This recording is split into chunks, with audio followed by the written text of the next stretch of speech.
The night of August 30th, 1977 began like any other in the quiet London borough of Enfield. But inside a modest council house at 284 Green Street, something was terribly wrong. Young Janet Hodgson and her brother Pete were in their beds trying to sleep. Suddenly a strange shuffling sound filled their room. It was a noise they couldn't explain. Their beds began to shake, not just a little tremble, but a violent, terrifying judder. It felt as if unseen hands were grabbing the frames and rattling them with immense force. The children cried out in fear, their voices swallowed by the darkness of the small bedroom.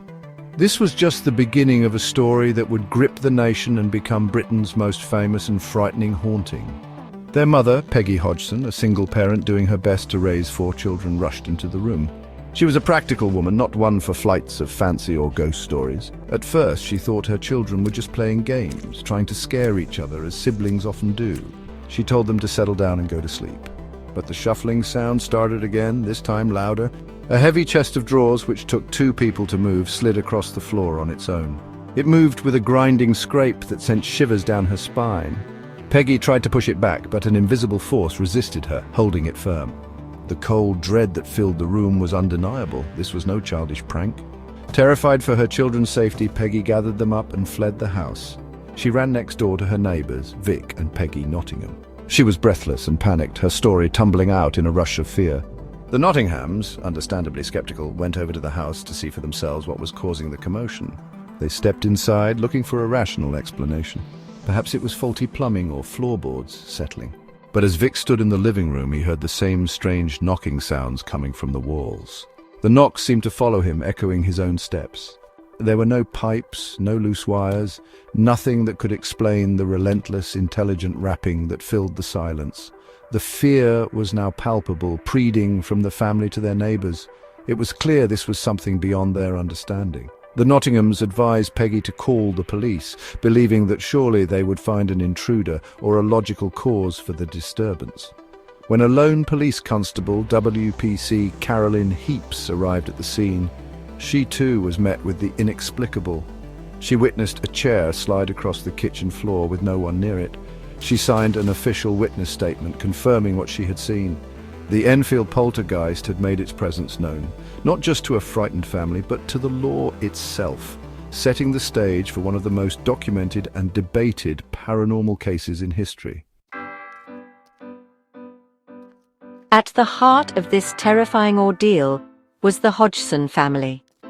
Peggy Hodgson was a resilient single mother raising her 4 children, Margaret, who was 13, Janet, 11, Johnny, 10, and Billy, 7. They lived a normal working-class life in North London. Their home, 284 Green Street, was an ordinary 3-bedroom council house, part of a row of similar homes built in the 1950s. It was the kind of house you would find on any street in Britain, unremarkable and plain. Before the haunting began, there was nothing to suggest that this family or this house was special in any way. They were just trying to get by, facing the everyday challenges of life, completely unprepared for the paranormal storm that was about to descend upon them. The area of Enfield itself was a typical London suburb, a mix of residential streets and local shops. It was not a place known for ancient castles or Gothic mansions, where one might expect to hear ghost stories. Green Street was a simple, quiet road, home to families who knew each other and lived ordinary lives. The house had no known history of tragedy or violence that could explain the sudden eruption of paranormal activity. This very normality is what makes the Enfield case so deeply unsettling. The haunting didn't happen in a spooky, isolated mansion. It happened in a modern home to an ordinary family, suggesting that such terror could potentially invade anyone's life, anywhere. The focus of the poltergeist activity seemed to center on young Janet. It's common in poltergeist cases for the phenomena to revolve around an adolescent, often a girl going through puberty. Investigators and paranormal researchers have long noted this pattern, leading to theories that the turbulent emotional and hormonal energy of a teenager might somehow fuel these supernatural events. Janet was a bright and energetic child, but as the events intensified, she became the main target. She was thrown from her bed, levitated in mid-air, and seemed to be the primary vessel through which the entity communicated, making her life an unimaginable nightmare. The family's background was thoroughly examined by reporters and investigators who flocked to the house. There was nothing scandalous or hidden in their past. Peggy was a loving mother, and the children were typical kids. They were a close-knit family, suddenly thrown into a situation they couldn't comprehend. The haunting wasn't a choice, it was an invasion. It disrupted their sleep, their school, their entire lives. They weren't seeking fame or fortune, they were seeking peace and an end to the terror that had taken over their home and singled out their daughter, Janet, as its primary victim. The world was watching, but for the Hodgsons it was a very private and very real hell. The phenomena at 284 Green Street quickly escalated from strange noises to terrifying physical events. Furniture would not just move, it would be thrown across rooms with violent force. Heavy sofas would lift into the air, and drawers would be wrenched from cabinets and sent flying. Lego bricks and marbles would become projectiles, pelting the walls and narrowly missing family members and visitors. These weren't subtle, fleeting moments that could be easily dismissed. They were loud, chaotic, and dangerous displays of power. Imagine sitting in your living room and watching a heavy armchair suddenly flip over on its own. This was the daily reality for the Hodgson family, who lived in a constant state of fear and anticipation. One of the most chilling aspects of the Enfield haunting was the voice. A deep, guttural and raspy voice began to speak, seemingly coming directly from Janet. It was a voice that no 11-year-old girl could possibly produce. It claimed to be Bill Wilkins, a man who had died in the house years earlier. The voice would engage in conversations with investigators, often using foul language and making threats. This was recorded on tape, and hearing the recordings today is a truly spine-chilling experience. The voice spoke of its death, claiming to have had a hemorrhage and gone blind before dying in a chair in the corner of the living room. This information was later verified. A man named Bill Wilkins had indeed lived and died in the house. Perhaps the most famous and debated events were the levitations. Janet was allegedly lifted from her bed and thrown across the room by an invisible force. On several occasions she was found in impossible positions, seemingly floating in mid-air. Photographs were taken that appear to capture these moments, showing Janet suspended horizontally above her bed. Skeptics argue these photos merely show her jumping, but witnesses, including paranormal investigators Maurice Grosse and Guy Lyon Playfair, insisted they saw her levitate. They described her being held in the air for several seconds, her body rigid before being dropped back onto the bed or the floor. The activity was relentless and seemed to show a malevolent intelligence. Objects would disappear and reappear in strange places. Small fires would spontaneously ignite and then extinguish themselves just as quickly.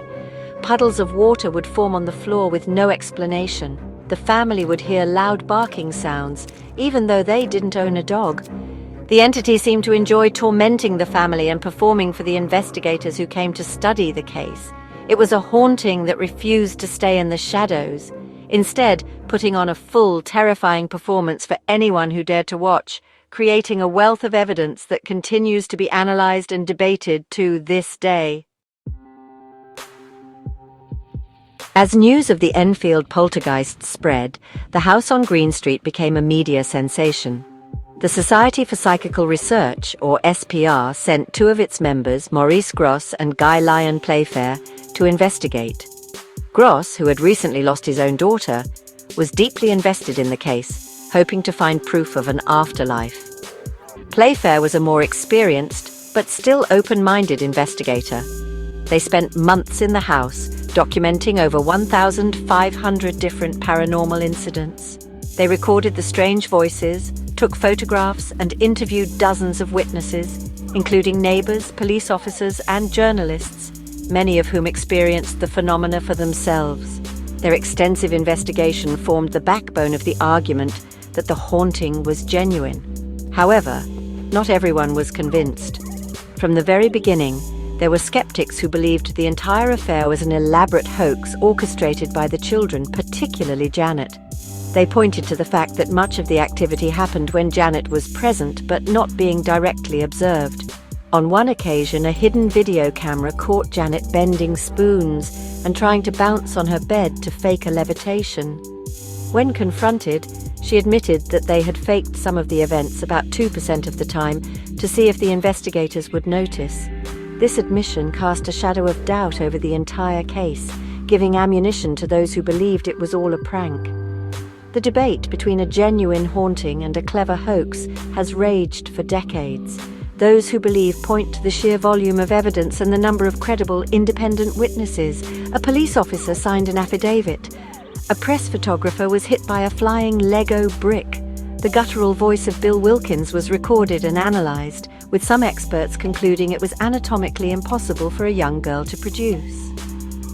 They argue that while the children may have faked some minor incidents out of boredom or pressure, they could not have possibly staged the more violent and complex phenomena, like heavy furniture moving or the verified details of Bill Wilkins's death. In the end, the Enfield poltergeist case leaves us with more questions than answers. Was it the tortured spirit of a former resident, lashing out at the new occupants of his home? Was it a poltergeist? A chaotic burst of psychokinetic energy unknowingly generated by an adolescent girl? Or was it a highly elaborate and sustained hoax by two clever children who fooled the world? The activity eventually faded away after about 2 years, leaving the family in peace but the mystery unresolved. What do you think? Do you believe in ghosts? Or is there always a more rational explanation waiting to be found? The truth, perhaps, is still waiting in the shadows of 284 Green Street.